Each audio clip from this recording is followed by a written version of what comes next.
बिस्मिल्लाहिर्रहमानिर्रहीम। सही बुखारी हदीस नंबर 227।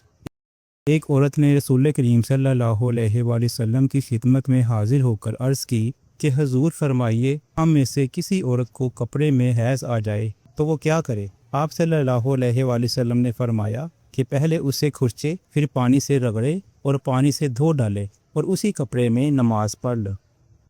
सही बुखारी हदीस नंबर 228।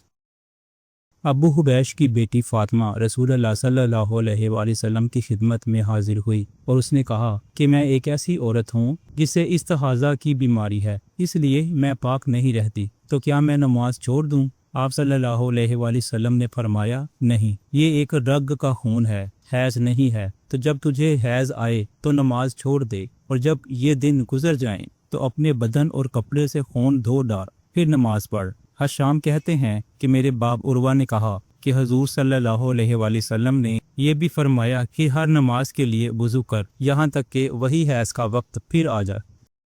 सही बुखारी हदीस नंबर 229। हज़रत आयशा रज़ी अल्लाह ताला अन्हा फरमाती हैं कि मैं रसूल करीम सल्लल्लाहु अलैहि वसल्लम के कपड़े से जनाबत को धोती थी, फिर उसको पहनकर आप सल्लल्लाहु अलैहि वसल्लम नमाज के लिए तशरीफ़ ले जाते और पानी के धब्बे आपके कपड़े में होते थे।